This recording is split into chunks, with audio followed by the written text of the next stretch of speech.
Deadpool and Wolverine after Avengers endgame తర్వాత MC నుంచి వచ్చిన ఏ మూవీ కూడా సక్సెస్ అవ్వలేదు అండ్ దాంతోపాటు ఆడియన్స్ని ఏది కూడా ఎంటర్టైన్ చేయలే. అండ్ అలాగే ఎక్స్మెన్ సిరీస్లో ఎప్పుడో వచ్చేసిన వల్వెరిన్ క్యారెక్టర్ ఆ క్యారెక్టర్ని తీసుకొచ్చేసి మళ్ళీ ఇప్పుడు ఒక డెడ్పూల్ అండ్ వల్వెరిన్ అనే మూవీని తీసుకురావడం. సో వీళ్ళకి ధైర్యం ఏంటి అసలు? ఎంసీయూ లేదు మేము బ్యాక్ అవుతాం అన్న వాళ్ళకి ధైర్యం ఎక్కడి నుంచి వచ్చింది? అండ్ ఎక్స్మెన్ సిరీస్ ఎంసీని కనెక్ట్ చేయడానికి వాళ్ళకి ధైర్యం ఎక్కడి నుంచి వచ్చింది? వాళ్ళకు ఉన్నది ఒక్కటే ధైర్యం, Deadpool. Yes, one of the successful franchise Deadpool 1 and 2 ఏ రేంజ్లో ఆడిందంటే ఆడియన్స్ విపరీతంగా ఎంజాయ్ చేశారు. అండ్ ఎంసీయూ నుంచి వచ్చిన ఫెయిల్యూర్స్ని కూడా ఈ డెడ్పూల్ 3 వస్తుందంటే ఆడియన్స్కి ఒక ఎంటర్టైన్మెంట్, ఒక ఎంజాయ్మెంట్. దాన్ని ఈ డెడ్పూల్ అండ్ వల్వెరిన్ కింద తీసుకొచ్చారు ఎంసీయూ. మూవీ ప్లాట్ చూసుకుంటే ఆఫ్టర్ డెడ్పూల్ 2 ఇన్సిడెంట్స్ తర్వాత ఖాళీగా ఉండే మన వేట్ టీవీఏ సిరీస్ ఏజెంట్స్ తీసుకొస్తారు తనని.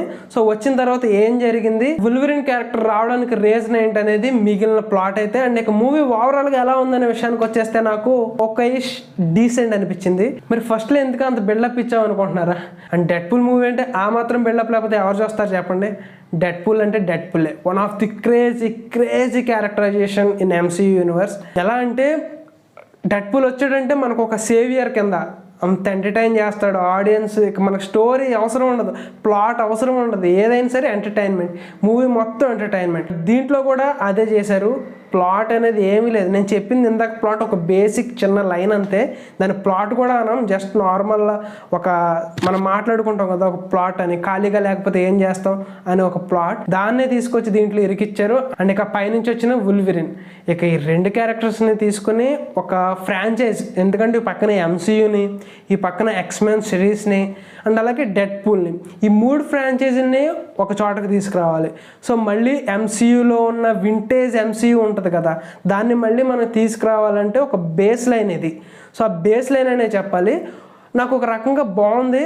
బట్ వీళ్ళు ఏదైతే ఎంసీయూ ఫెయిల్ అవుతుందో ఈ టైం ట్రావెల్, మల్టీవర్స్ కాన్సెప్ట్లు, దీంట్లో కూడా అదే కాన్సెప్ట్ అదే తీసుకురావడంతో నాకు ఇక చిరాకు అనిపించింది. బట్ ఎవరైనా సేవ్ చేయగలిగారంటే అది ఓన్లీ డెడ్పూలే. అండ్ ఒక ఇంట్రడక్షన్ ఉంటుంది దీంట్లో డెడ్పూల్ది. మనకు 1 and 2లో ఏదైతే వచ్చిందో ఇంట్రడక్షన్ దానికి మించి ఉందని చెప్పాలి డెడ్పూల్ ఇంట్రడక్షన్. క్రేజీ అసలు. మనకి మూవీ మొత్తం డెడ్పూల్ డెడ్పూల్ డెడ్పూల్. మనకి ఇక మూవీ అలా రన్ అవుతూ ఇంకా కూర్చున్నామంటే దానికి మెయిన్ కారణం డెడ్పూలే. అండ్ వల్వెరిన్ క్యారెక్టర్ కూడా ఒక క్యారెక్టర్ ఆర్క్ అయితే ఉంది. మనకి ఫస్ట్ నుంచి లాస్ట్ వరకు చూస్తున్నాను సేపు దాని క్యారెక్టర్ ఆర్క్ అయితే చూపిస్తారు, అదైతే బాగుందని చెప్పాలి. బట్ వల్వెరిన్ మనకి పాత మూవీస్లో ఉన్నట్టే మనకి ఇక్కడ అంత ఫీల్ రాదు, ఆర్గానిక్ ఫీల్ రాదు, ఏదో ఫోర్స్డ్గా ఇరికించారనే ఫీల్ వస్తుంది.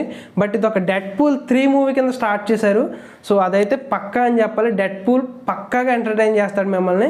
అండ్ ఇక మిగిలిన క్యారెక్టర్స్ కూడా దీంట్లో కొన్ని క్యామియోస్ ఉంటాయి. అది మీరు ఈ క్యామియోస్ ఈ మూవీ చూస్తే మీకు అర్థం కాదు. మొత్తం ఎక్స్మెన్ సిరీస్ మొత్తం చూడాలి అండ్ లోకీ సిరీస్ ఇవన్నీ చూస్తేనే మీకు ఒక ఐడియా వస్తుంది.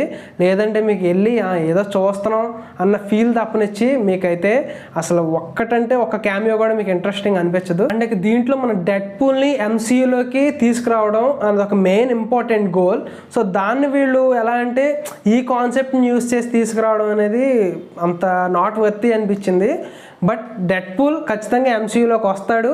ఇది ఒక బేస్ లైన్ మాత్రమే. అండ్ అలాగే ఎక్స్మెన్ సిరీస్ కూడా ఫ్యూచర్లో రాబోతారు. సో ఈ టైం ట్రావెల్ మల్టీవర్స్ కాన్సెప్ట్ ఆపేస్తే చాలా బెస్ట్ ఈ యొక్క ఎంసీయూ అనేది. మెయిన్ డ్రాబ్యాక్ ఎంసీయూకి ఎక్కడ ఉందంటే ఈ టీవీ సిరీస్లు, ఈ వెబ్ సిరీస్లు ఇవన్నీ వచ్చేసి స్పాయిల్ చేసింది. అండ్ రీసెంట్గా వచ్చిన ఏ మూవీస్ కూడా అంత ఎంటర్టైన్ చేయదు. అండ్ దీంట్లో ఇంకొక మైనస్ ఏమని చెప్పాలంటే విలన్ క్యారెక్టరైజేషన్. అండ్ దీంట్లో మనకి విలన్ క్యారెక్టరైజేషన్ కింద ప్లే చేసింది మన ఎక్స్మెన్ సిరీస్లో జావియర్, ప్రొఫెసర్ చార్ల్స్ ఉంటాడు కదా, తన యొక్క సిస్టర్ అనమాట. సో తనే దీంట్లో విలన్. తన క్యారెక్టర్ కూడా ఇంట్రడ్యూస్ చేశారు. సో అది ఇంకా ఫర్దర్గా మూవీస్లో రావచ్చేమో మేబీ. సో ఈ డెడ్పూల్ అండ్ వల్వెరిన్ అనే మూవీ ఒక ఎంసీయూకి ఒక ఊరటనిచ్చిందనే చెప్పాలి. ఆఫ్టర్ చాలా ఫెయిల్యూర్స్ తర్వాత ఇది ఒక జస్ట్ అలా బ్రీతింగ్ అని చెప్పాలి. ఇది ఓవరాల్గా అయితే ఇట్స్ డీసెంట్. లైక్ అప్కమింగ్గా వచ్చే మూవీస్ కాన్సెప్ట్లు ఇవేం కాన్సెప్ట్లు లేకుండా ఉంటే బెస్ట్ అనుకుంటున్నాను. ఇంకా ఏదన్నా కొత్తగా స్టోరీస్ రాసుకుంటే బెస్ట్. అండ్ ఇక మనకి ఇక త్వరలో ఫ్యూచర్లో ఖచ్చితంగా ఎక్స్మెన్ సిరీస్, ఎంసీయూ అండ్ అలాగే డెడ్పూల్ ఈ 3 కూడా మనకి ఒక ఫ్రాంచైజీలో వచ్చే ఛాన్స్ ఉన్నాయి. సో దానికోసం అయితే ఈగర్గా వెయిట్ చేద్దాం. అండ్ ఇది ఈ Deadpool and Wolverine movie review. Next రివ్యూతో మళ్ళీ కలుద్దాం. Until then bye.